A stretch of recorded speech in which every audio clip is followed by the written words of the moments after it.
আসসালামু আলাইকুম। কেমন আছো শিক্ষার্থী বন্ধুরা? আশা করি সকালে ভালো আছো। আমি তোমাদের মাঝে অষ্টম শ্রেণীর সাধারণ গণিতের দ্বিতীয় অধ্যায়ের একটি সৃজনশীল নিয়ে হাজির হয়েছি। চলো দেখি আমরা সৃজনশীলটা কি। আগে প্রশ্নটা একটু দেখে নিই, তারপর আমরা শুরু করি। অমরবাবু 12% মুনাফায় 8,000 টাকা 3 বছরের জন্য ব্যাংকে জমা রাখলেন। 12%কে সাধারণ ভগ্নাংশে প্রকাশ করো। সরল মুনাফা ও মুনাফা আসল নির্ণয় করো। চক্রবৃদ্ধি মুনাফা নির্ণয় করো। এই হলো আমাদের প্রশ্ন। আমরা কিভাবে সলিউশন করব? চলো আমরা শুরু করি। নাম্বার ক, 12%। আমি ইতিপূর্বে তোমাদের সাথে আলোচনা করেছিলাম এই ব্যাপারে যে পার্সেন্ট মানে কি। পার্সেন্ট হচ্ছে আসলে 1/100। পার্সেন্ট মানে কি 1/100। যদি বলা হয় p% তাহলে আমরা লিখব কি p ইনটু 1/100। এটা আমরা লিখতে পারি। যে কোনো সংখ্যার সাথে পার্সেন্ট মানে কি ওই সংখ্যাটা গুণন 1/100। তাহলে সহজেই বুঝতে পারতেছো 12% মানে কি 12 গুণন 1/100। পার্সেন্টের পরিবর্তে আমরা কি লিখতে পারবো 1/100। কাটাকাটি করো, 4 দিয়ে ভাগ যায় 3 4 ভালো, 4 25 100। তাহলে কত আসবে 3 অর্থাৎ 3/25। এটা হচ্ছে আমাদের সাধারণ ভগ্নাংশ। কি করেছি আমরা 12%। আবার বলতেছি 12%, অর্থাৎ পার্সেন্ট মানে হচ্ছে আমাদের 1/100। যার সাথে পার্সেন্ট থাকবে ওই সংখ্যাটার সাথে 1/100 কি হবে গুণ হবে। তাহলে 12% মানে কি 12 গুণন 1/100। কাটাকাটি করলে কত আসে আমাদের 4 দিয়ে ভাগ করছি আমরা, 3 4 12, 4 25 100। এটি হচ্ছে তোমার নির্ণেয় সাধারণ ভগ্নাংশ। চলো খ নম্বর আমরা দেখি সরল মুনাফা এবং মুনাফা আসল নির্ণয় করো। আমরা ইতিপূর্বে সরল মুনাফার সূত্র নিয়ে আলোচনা করেছিলাম তোমাদের সাথে। সরল মুনাফা, চক্রবৃদ্ধি মুনাফা, সরল মুনাফা আসল, চক্রবৃদ্ধি মূলধন, এই সমস্ত বিষয় নিয়ে আলোচনা করেছিলাম। তো আমরা এখন সেগুলো প্রয়োগ করতেছি। আসলে সরল মুনাফার সূত্রটা কি ছিল আমরা জানি। সরল মুনাফা I ইকুয়াল টু P/N/R। সরল মুনাফা I ইকুয়াল টু কি P/N/R, যেখানে P হচ্ছে আমাদের মূলধন, অর্থাৎ যে পরিমাণ টাকাটা আমরা প্রথমে বিনিয়োগ করব। N হচ্ছে আমাদের সময় আর R হচ্ছে মুনাফার হার। আচ্ছা দেখি আমরা আমাদের কি কি দেওয়া আছে। অমরবাবু 12% মুনাফায় 8,000 টাকা 3 বছরের জন্য জমা রাখলেন। অর্থাৎ 12% এটা হচ্ছে আমাদের কি মুনাফার হার। আর 8,000 টাকা 3 বছরের জন্য ব্যাংকে জমা রাখলেন। 8,000 টাকা জমা রাখছে, অর্থাৎ তিনি 8,000 টাকা কি করছে বিনিয়োগ করছে। আমরা বলছি যে টাকাটা বিনিয়োগ করে সেটি হচ্ছে আমাদের মূলধন। তাহলে এখানে মূলধন কত আমাদের 8,000 টাকা। আর এম হচ্ছে আমাদের সময়, অর্থাৎ কত দিনের জন্য।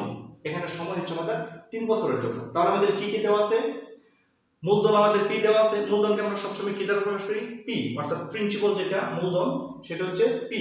দেওয়া আছে আমাদের 8,000 টাকা। আর কি দেওয়া আছে আমাদের সময়টা দেওয়া আছে আমাদের কত 3 বছর। সময় দেওয়া আছে 3 বছর। আর মুনাফার হার, মুনাফার হারকে আমরা কি দ্বারা প্রকাশ করি আর দ্বারা। মুনাফার হারকে কি দ্বারা প্রকাশ করি আমরা আর দ্বারা। তাহলে মুনাফার হার আর ইকুয়াল টু দেওয়া আছে কত আমাদের 12%। 12% মানে কি আমরা লিখতে পারি 12/100। 12% মানে 12/100। অর্থাৎ যে কোনো সংখ্যাকে যদি বলা হয় 2% তাহলে আমরা এটা কি লিখতে পারবো 2/100। যদি বলা হয় 10% তাহলে লিখতে পারবো 10/100। এটা কিভাবে হয় দেখো তো, আমি একটু বুঝিয়ে দিচ্ছি কেন 12/100 হলো 12%। তার মানে কি 12 ইনটু পার্সেন্টের পরিবর্তে আমরা কি লিখতে পারি 1/100। তাহলে 12% মানে কি 12 গুণন 1/100।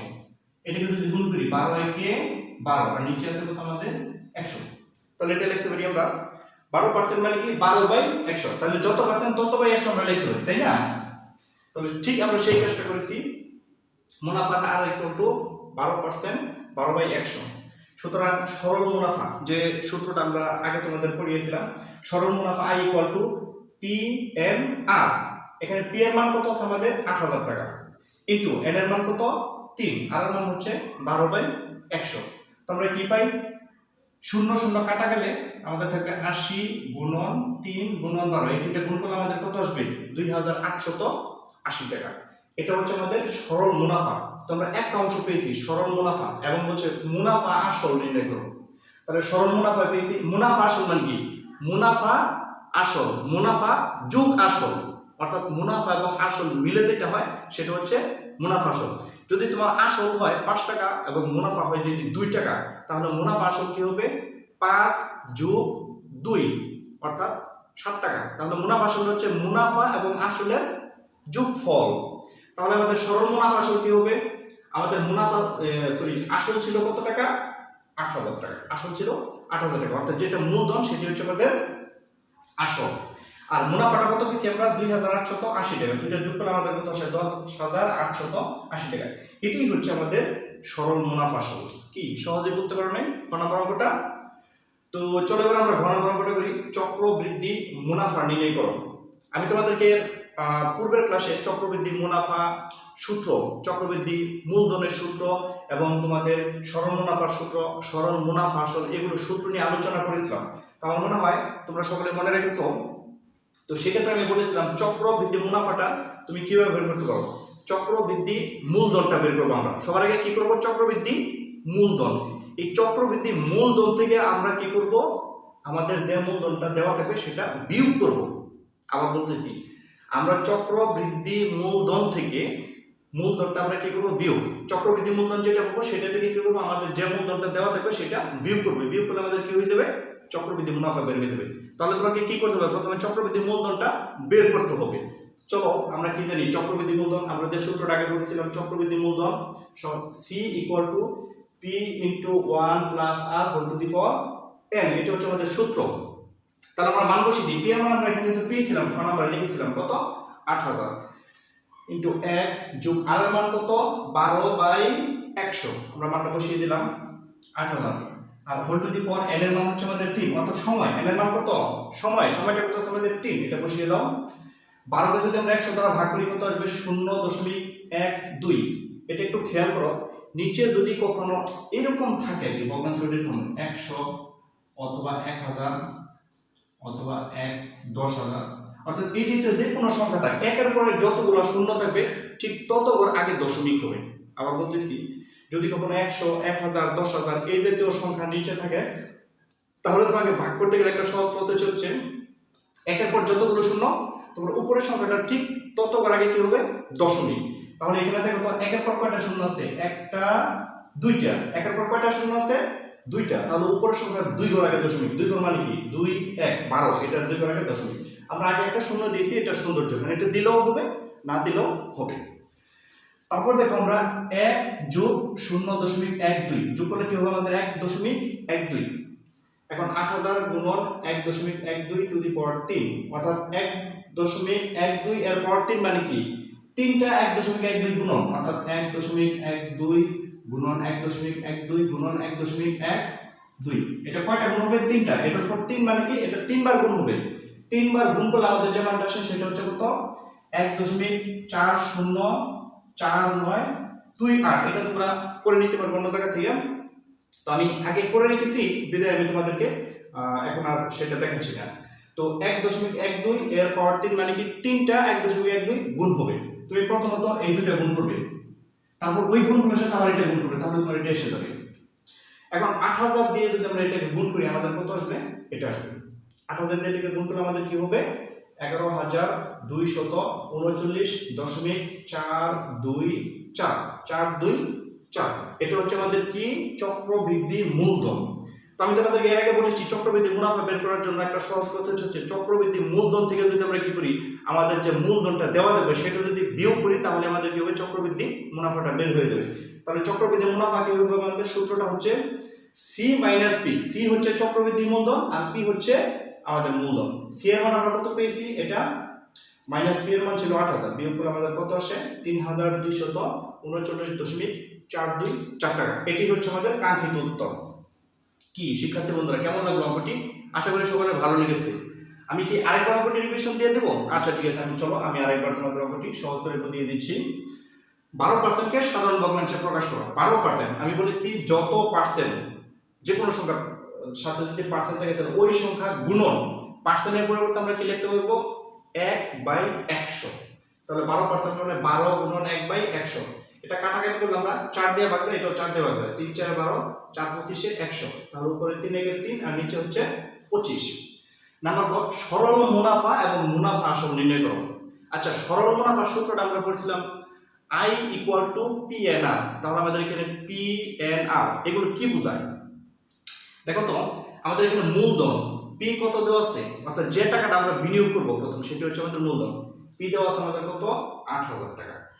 আর সময় এন ইকুয়াল টু কত দেওয়া আছে আমাদের 3 বছর। মুনাফার হার আর ইকুয়াল টু কত আছে আমাদের 12%, অর্থাৎ যত পার্সেন্ট তত বাই 100। আমি কিন্তু আবার বলেছিলাম যে যত পার্সেন্ট হবে তত বাই 100 লিখলেই হবে। তাহলে সরল মুনাফা ইকুয়াল টু পি এন আর। এখানে তুমি পি এর মান বসিয়ে দাও, এন এর মান বসিয়ে দাও, আর এর মান যেগুলো এখানে দেওয়া আছে সেগুলো বসিয়ে দিলাম। তো আমরা এখানে 2 কাটা দিলাম, থাকবে 80 গুণন 3 গুণন কত আমাদের 12। আমরা গুণের ক্ষেত্রে বলছিলাম যদি ডান পাশে কোনো শূন্য থাকে, যতগুলো শূন্য থাকবে তুমি সেই শূন্যগুলো আগে দিয়ে ফেলতে পারবে। তাহলে এখানে একটা শূন্য রয়ে গেছে, এই শূন্যটা আমরা কি করবো এখানে দিয়ে দেবো।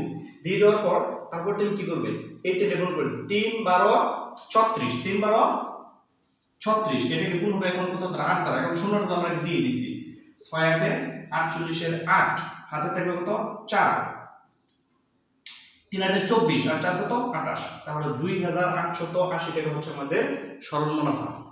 তারপর বলছে মুনাফা আসল নির্ণয় করো। সুতরাং সরল মুনাফা আসল হচ্ছে আমাদের আসল যেটা ছিল অর্থাৎ মূলধন 8,000 টাকা, তার সাথে আমরা যে মুনাফাটা দিয়েছি এই আসল যোগ মুনাফা, এটি হচ্ছে আমাদের মুনাফা আসল, দুটো মিলে কত আমাদের 10,880 টাকা।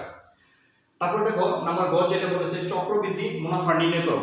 চক্রবৃদ্ধি মুনাফা নির্ণয় করবো আমরা কিভাবে, চক্রবৃদ্ধি মুনাফাটা হচ্ছে চক্রবৃদ্ধি মূলধন থেকে আমরা কি করব, মূলধনটা আমাদের মাইনাস করব। তো চক্রবৃদ্ধি মূলধনের সূত্রটা হচ্ছে c equal to p into 1 যোগ r whole to the power n। p এর মান বসাও 1 যোগ r, r এর মান কত আমাদের 12/100, সেটা আমরা বসিয়ে দিলাম এখান থেকে। তো এইটাকে 12 কে যদি আমরা 100 দ্বারা ভাগ করি কত আসবে, আমি কিন্তু বলেছি যে নিচে যদি এরকম সংখ্যা থাকে 100 1000 বা 10,000, অর্থাৎ একের পর যতগুলো শূন্য থাকবে কোনো ভগ্নাংশের নিচে এক সম্বলিত কোনো সংখ্যা, অর্থাৎ একের পর যতগুলো শূন্য থাকবে উপরের রাশিটা উপরের পরটা কি করব, ঠিক তত করে আমরা দশমিক দিয়ে দেব। এখানে তোমার 12/100, অর্থাৎ নিচে একের পর কয়টা শূন্য আছে 2টা, একের পর কয়টা শূন্য 2টা, তাহলে উপরের সংখ্যাটা 2 ঘর আগে দশমিক দেব, আমরা লিখব 12। এখন তার 2 ঘর আগে দশমিক 2 1, এই 2 ঘর আগে দশমিক, এটি হচ্ছে তোমার ভাগফল। যোগ করো 1 যোগ 0 1 2, এটা যোগ করবে 1 যোগ 1 2, এটার পর 3, অর্থাৎ এটা 3 বার গুণ করতে হবে। 3 বার গুণ করলে আমাদের কত আসবে 1.404828। এটাকে যদি আমরা 8000 দিয়ে গুণ করি আমাদের আসবে 11,239.424 টাকা। তাহলে এবার আমরা চলি চক্রবৃদ্ধি মুনাফা। আমি তো বলেছি চক্রবৃদ্ধি মুনাফাটা কিভাবে বের করব, চক্রবৃদ্ধি মূলধন থেকে মূলধনটা মাইনাস করব। চক্রবৃদ্ধি মূলধন মানে কি সি, আর মূলধন হচ্ছে আমাদের P, C minus P. C এর মান কত, এটা আমরা যেটা পেয়েছি, মাইনাস পি এর মান হচ্ছে 8000। তো বিয়োগ করো, বিয়োগ করে আমাদের কত আসে 3239.424 টাকা। আশা করি সকলে বুঝতে পেরেছো।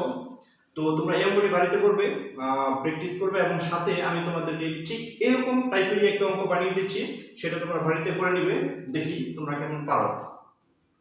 আমি একটু পাল্টিয়ে দিচ্ছি প্রশ্নটা।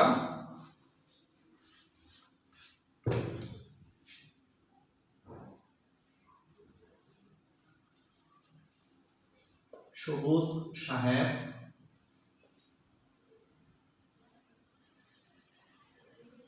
10% মুনাফায় 5,000 টাকা 2 বছরের জন্য ব্যাংকে জমা রাখলেন। জাস্ট আমি তোমার শুধু উদ্দীপকটা চেঞ্জ করে দিলাম, আর এই প্রশ্নগুলো যা ছিল তাই থাকবে। তুমি এটাকে কি করবে, 10% কে সাধারণ ভগ্নাংশে প্রকাশ করো, সরল মুনাফা ও মুনাফা আসল নির্ণয় করো, এবং চক্রবৃদ্ধি মুনাফা নির্ণয় করো। এই কাজটা তোমরা বাড়ির কাজ হিসেবে করে রাখবে, এটি তোমাদের বাড়ির কাজ। ঠিক এইভাবে আমি যে অঙ্কটা করেছি এইভাবেই তোমরা কি করবে, এই অঙ্কটি করবে, শুধু সংখ্যাগুলো চেঞ্জ হবে, আর পদ্ধতি যেটা আমরা বলেছি ঠিক সেই একই পদ্ধতিতে তোমাদের অঙ্কটি হবে। আশা করি সকলে করতে পারবে। তোমরা অঙ্কটি করার পর কি করতে পারো, তোমরা অঙ্কটি করার পর তোমরা কমেন্টে তোমাদের সেই অঙ্কটি ছবি উঠিয়ে আমাকে পাঠিয়ে দিবে, আমি দেখবো তোমাদের অঙ্কটি ঠিক আছে কিনা। ততক্ষণ সবাই ভালো থাকো, সুস্থ থাকো, আল্লাহ হাফেজ।